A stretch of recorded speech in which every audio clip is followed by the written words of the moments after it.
G'day, it's Kris, and we're going to be talking about Diablo 4. This is going to be a tough one because, well, like all things Blizzard lately, it's going to be controversial, and it's just the way it is. Diablo has had a long history as an ARPG. It's been around so long. First game came out in 1996, if I remember correctly.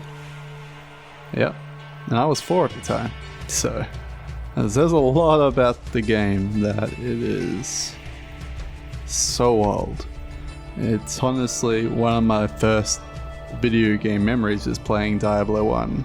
I then also vividly remembering playing Diablo 2 for the first time. It was at my dad's work colleague's place and he had a pirated version of the game and turned it on and started playing Diablo 2, and that first area is literally iconic. Like, there is no better feeling in the world than Diablo 2's first act. It is so fun. No matter which character you play, it's just fantastic, and it really gives you that sense of like leveling up and getting stronger and more powerful. And then unfortunately, about 8 years after that game, Diablo 3 came out, and I was nearing the end of high school because it was 2008, I'm pretty sure. And Diablo 3 came out. I was excited. Lots of people were excited because we haven't had a real Diablo game in almost a decade, and everyone was playing WoW, everyone played Warcraft 3 custom games, and we were ready for this next RPG to come out that would redefine the genre for us, and unfortunately it was Diablo 3. Diablo 3 has lots of problems, but for the major of it, it was the fact that everything scaled to your level. So every time you leveled up, you never felt stronger. Every time you leveled up, you always had to like be stronger. You always had to improve your gear skill. You always had to get better. Compare that to Diablo 2, where you just leveling up is good enough. You're stronger, you're better because you leveled up, and the world doesn't scale to you, you scale to the world. It reminds me of Morrowind and Oblivion, the Elder Scrolls games, where the world scales with you. And like occasionally you feel good because you're strong, but eventually you realize every single encounter feels the same because you never feel like you're outscaling the encounter. And the only way you can outscale the encounter is by, well, reducing the difficulty.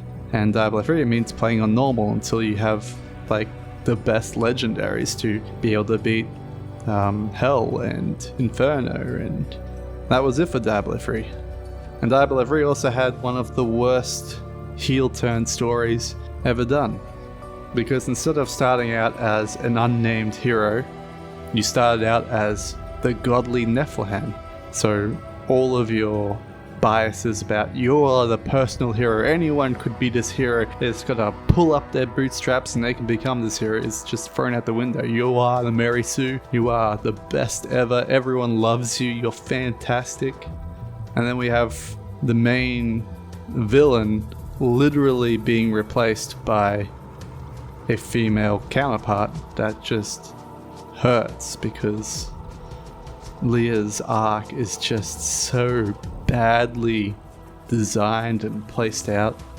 Which brings us to Diablo 4 with all this baggage in mind, and we're just praying for this game to like come back to form, be great, do everything, be fantastic. And the beta we got really shows that it's not a return to form.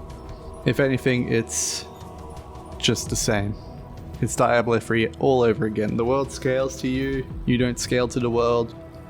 So every single enemy feels the same regardless what level you are. In fact, it feels worse when you're leveling up because, well, if your gear doesn't improve the exact instant that you level up, that means all the monsters got stronger and you got weaker. And it sucks to play like that. And then the unfortunate truth is, Diablo 3 came out in a time when there was no Path of Exile.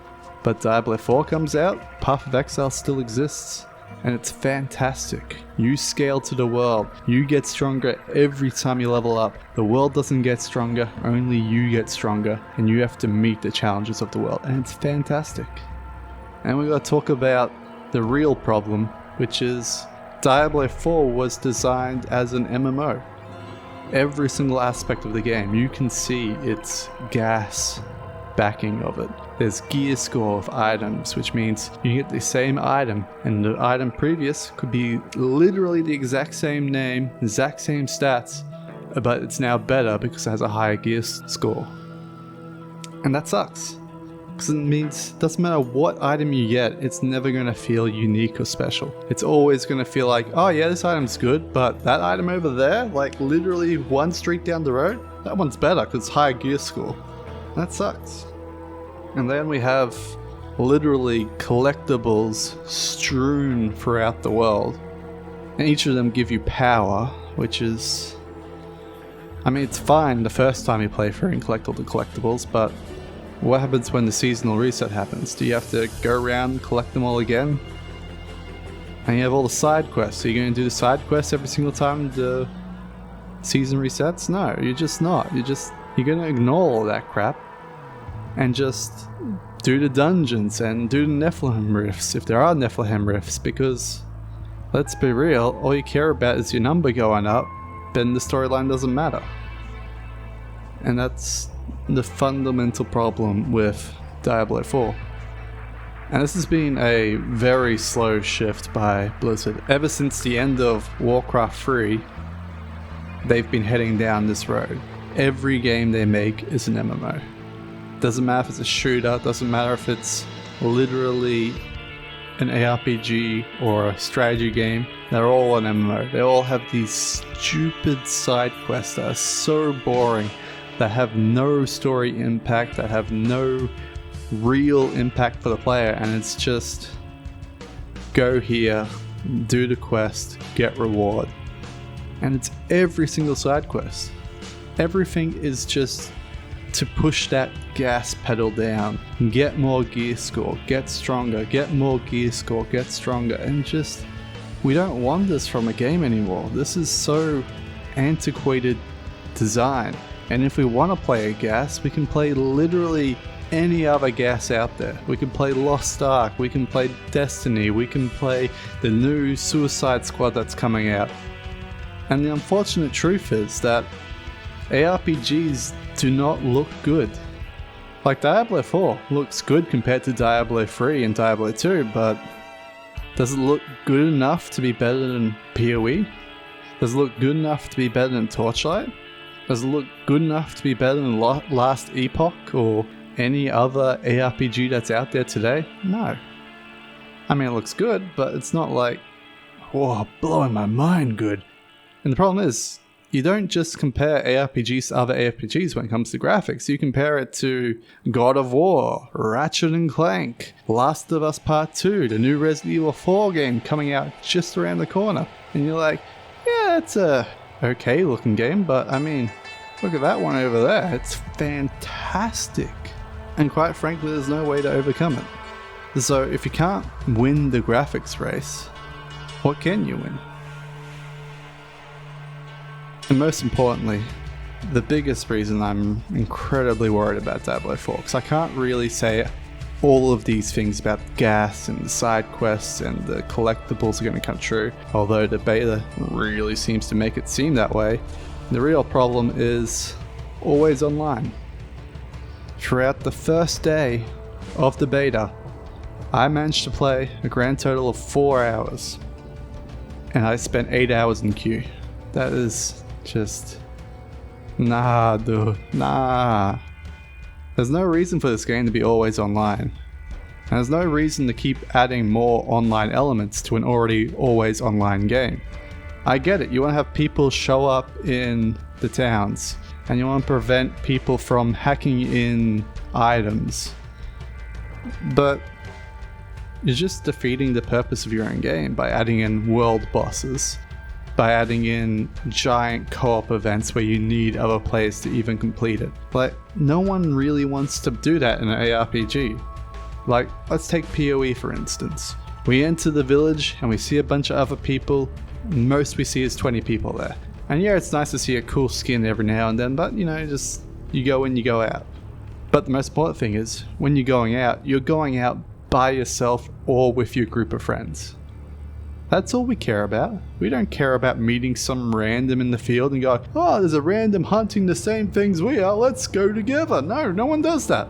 Only in MMORPGs does that happen even slightly.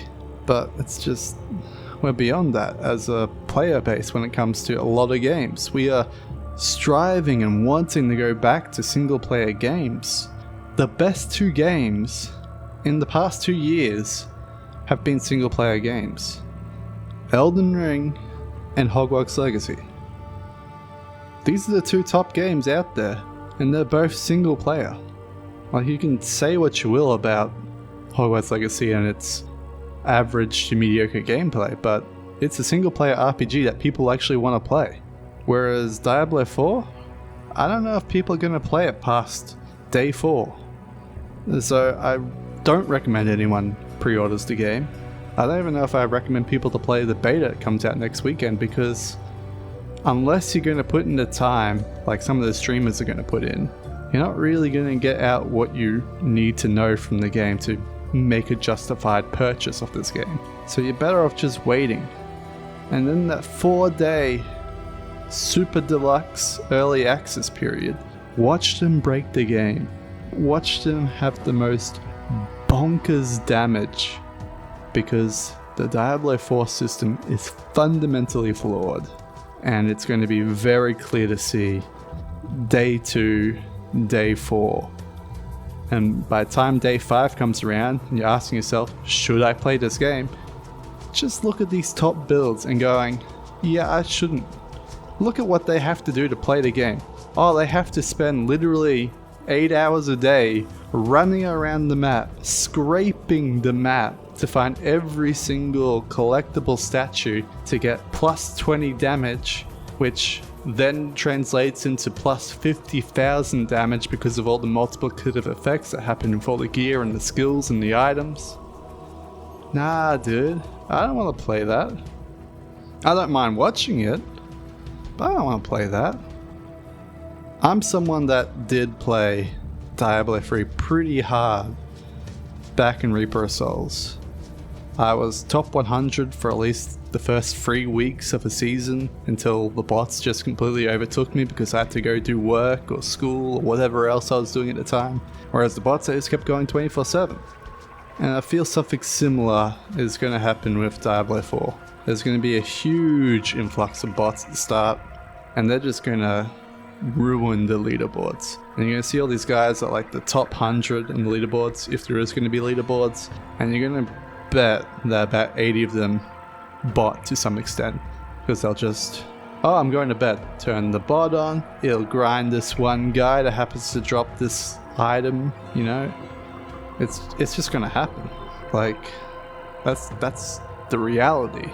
So Diablo 4, as it is right now, I don't think anyone can recommend it. And people that do recommend it, they got a little bit of a screw loose. I've seen the videos they've made. I've seen their clickbait head titles and everything else like that. This game is not special. This game is not worth pre-ordering. This game is not worth buying day one. This game is wait. Just wait and see. I know it's a weird video. I have lots of thoughts about this game. I really want to like talk about it forever, but this isn't really the best place for it.